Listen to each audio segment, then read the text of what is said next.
This is Two Teachers Chat with your hosts, Brenda McCrate and Peggy Wilbur. Hey, Brenda. Hi, Peg. How are you? I am good. Good. Here we are, Two Teachers Chat. Today's question Okay. is, why would I want to have a more student-centered classroom?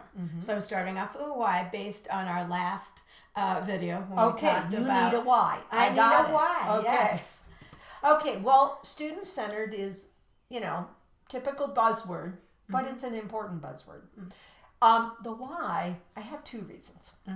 One is that we want our kids to be responsible for their own learning. That's why we give those why kids a why, so they can say, oh, I really do want to do well as a grown-up, so I will pay attention to the teacher so I can learn this.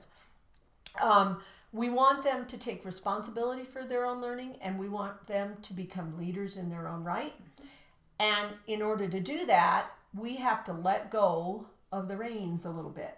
The saying they have is, be the guide by the side and not the sage on the stage. So the teachers who lecture and talk and say, take notes because I know everything, that's not who we want to be.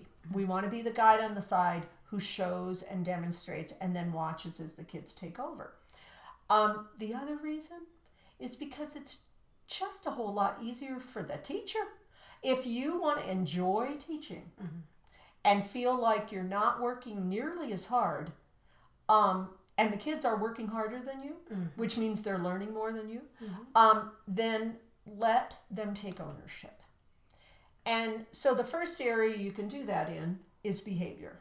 Okay, so we've talked about setting norms, and the class sets the norms and they set the consequences. But if you have a classroom meeting and you say, hey guys, and this all the way down to kindergarten, we have a problem because it's not your classroom, it's our classroom. We have a problem. I have 5 kids a day coming to tattle about what happens at recess. And this is true and has happened to me. And we get in and then we can't get to math for 10 minutes because I've got to deal with all the tattling. Now, what can we do about this? How can we manage this? Because do you want to be missing math? It's important, right? And they all go, oh yes, it's important, because you've given them the why and they know it's important. And the ideas they come up with are amazing. We could tattle to each other. I had a group do that. It was great. I appointed the tattlees, and the tattler, the tattlers could go to the tattle chairman, and it was a job, and you had to tattle, and they had to decide whether it was worth telling the teacher about. And if it was something physical or bad, they might come to the teacher. But if it was just like, oh no. And we talked about, tattling is trying to get somebody in trouble. It isn't solving the problem. And my gosh, they could tell the difference. And that can work all the way up to peer counselors out on the playground. I've been at schools that had children as peer counselors. Problems on the playground, way down there, because the kids are taking ownership. They're having to deal with their peers. And it is an amazing thing. And it's the same when they're learning. I had a rule, 3 before me. If I was in reading group, and you're not supposed to interrupt reading group. We all know that. Do not interrupt reading group. Yeah. Well, it was ask 3 before me. I can't do the center work. I can't do the seat work. I'm going to go ask Joe. He didn't have an answer either. I asked Susie. She helped me. Great. I'm done. I can go back. But if I get to Joe and Susie and Bob, and I know they're all pretty sharp kids and they could, and nobody got it, that means, well, maybe Mrs. McCrate did not explain things well. And I will actually go to her. And then I would say, did you ask 3? Yes, ma'am. Okay. Then I must have done something wrong. And I'll realize, I explained it wrong to everybody, and I'll stop the class and re-explain it, and then everybody's got it. But yeah, just something as simple as that, ask 3 before me, can solve amazing problems, and the kids take such ownership. Having in writing class, having kids who are good at capitals and periods check other kids' work, and having peer conferencing going on all the time.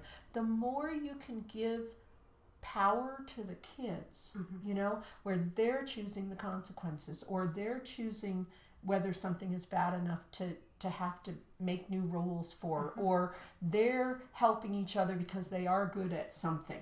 But when work is going on, I have taught my kids to I statements, to go and say, you know,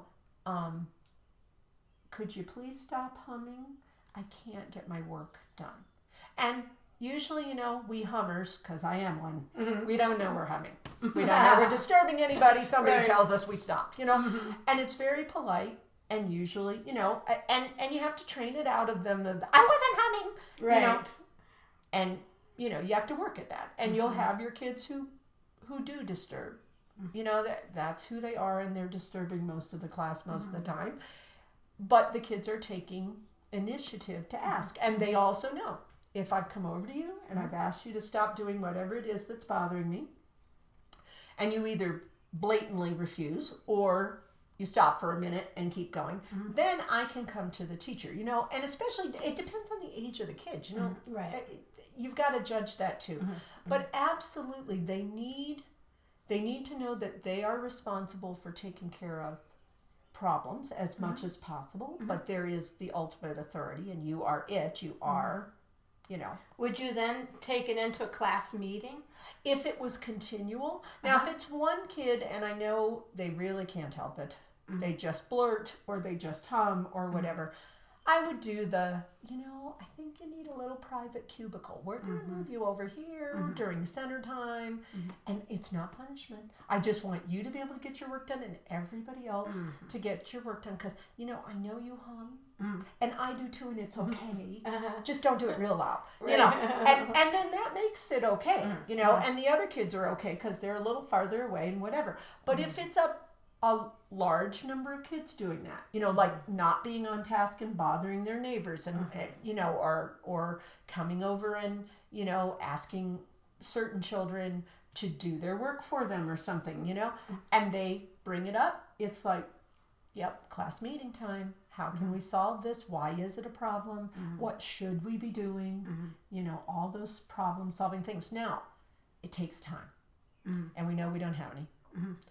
And so you have to make it. It's the go slow to go fast, because once you get that student-centered, student-run, student organized and Atmosphere, environment, yeah. You can, there are teachers, I mean, we're not supposed to do this, so don't do this, okay? But there are teachers who can literally leave their room and everything would continue running smoothly until the next time when they needed to give direct instruction. Because I'm big on direct instruction. I'm not saying don't instruct your children. Right. But when you've modeled it and you've done the we-dos and they're working on their own, and you're going from kid to kid or group to group and kind of watching everything, there are literally, and I was one of them, I could have walked out of the room, gone down and used the restroom, and come back and walked into a room that was just the same as I left it. Now, I never did. Right. Because you're not supposed to. Right. But you know those classrooms. You think, you walk in and you go, well, where is the teacher? Because she's crouched down with one group working, and she's in a chair, and you don't see her, and yet everything is smooth and silk. But it takes patience, and it takes time, and it takes giving up power. You have to give up power and control, and that can be the hardest thing to do, but it is well worth it. Well worth it. Yep.